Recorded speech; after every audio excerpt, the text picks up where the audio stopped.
आमना बेटे, अभी तुम हफ्ता पहले ही तो अपने शोहर के साथ आई थी, लेकिन अब यूं अचानक। अब्बा जी, मेरी उनसे बहुत लड़ाई हुई है। अब बस मैंने नहीं जाना वापस, आपके पास ही रहूंगी। लेकिन बेटे, इतना बड़ा फैसला, मुझे बताओ तो सही, हुआ क्या है? हुआ क्या है? उन्होंने शर्त रखी है कि आप उन्हें गाड़ी लेके दें, वरना वो मुझे नहीं रखेंगे अपने घर। इतना लालची निकलेगा हसन, ये तो मैंने सोचा भी नहीं था। चलो बेटा, घर चलो, देखते हैं, करते हैं कुछ।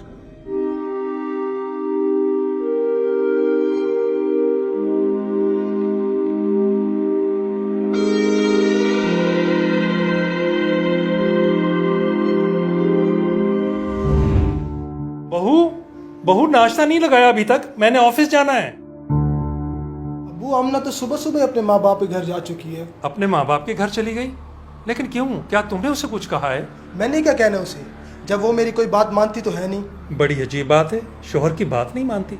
बेटा, ऐसी लगती तो नहीं है वो। अबू, दिखने में और होने में बड़ा फर्क है। अच्छा आप बैठे, मैं आपके लिए नाश्ता लेके आता हूँ।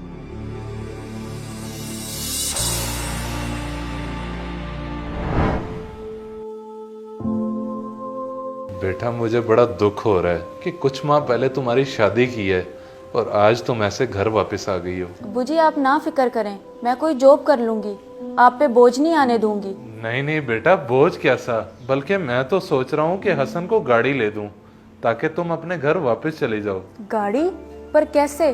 पिछले 4 साल से तो हम किराए के मकान में रह रहे हैं और अपनी जरूरत के लिए तो कभी गाड़ी का सोचा नहीं। जो गांव में चंद मरला जमीन पड़ी है वो मैं बेच देता हूँ, चलो आज मेरी बेटी के काम आ जाएगी। लेकिन अब्बा, अगर आपने वो जमीन बेच दी तो पीछे क्या बचेगा?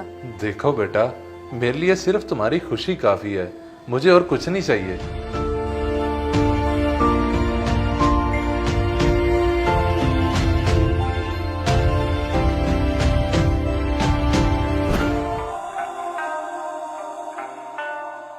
बाबा जी, आपकी जमीन काफी बंजर है, मुझे नहीं लगता कि ये ज्यादा पैदावार देगी, तो इसलिए इसकी कीमत 22 लाख समझ आती है। लेकिन ये तो बहुत कम है बेटा, मैं मजबूरी में हूँ इसलिए ये जमीन बेच रहा हूँ। मजबूरी में? ऐसी कौन सी मजबूरी है?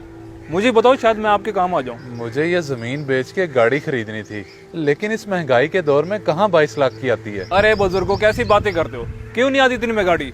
बल्कि आप ऐसे करो, मेरी ये गाड़ी रख लो, बदले में अपनी जमीन दे दो। अच्छा, ये गाड़ी? चले ठीक है, हम ऐसे कर लेते हैं। चले, आजा, आपको अब गाड़ी दिखा दूं।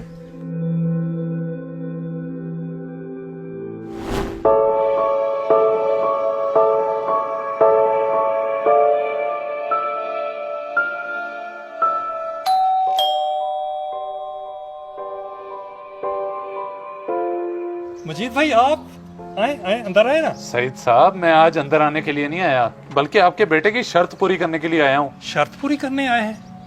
मैं कुछ समझा नहीं। भाईजान, ये आप अपने बेटे से पूछ सकते हैं, जो अपनी बीवी को इस घर में रखने के लिए हमसे गाड़ी की फरमाइश कर चुका है। मजीद भाई, ये आप क्या कह रहे हैं? मुझे इस बारे में कोई इल्म नहीं है। चलें, आपको अब तो पता चल गया। बस ये गाड़ी की चाबी अपने बेटे को दे दीजिएगा और उसे कहिएगा कि अपनी बीवी को अपने घर ले आए।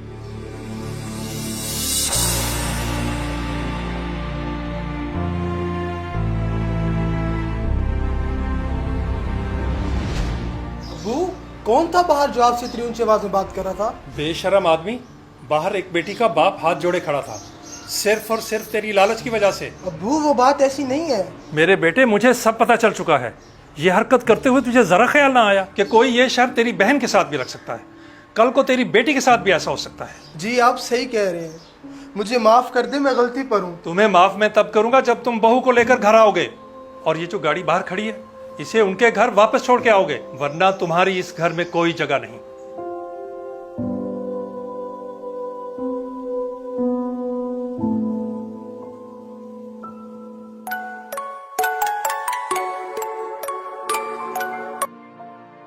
मिल गई आपको आपकी पसंद की गाड़ी? आमना, मुझे माफ कर दो, मैं बहुत गलत था और अब मेरी आंखें खुली हैं। लेकिन अब क्या फायदा? मेरे अब्बू ने तो बेच दी ना जमीन, सिर्फ आपकी शर्त पूरी करने के लिए।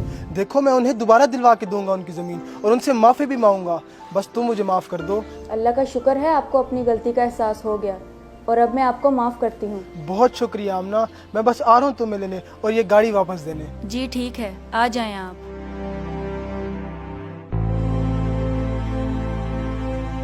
इस वीडियो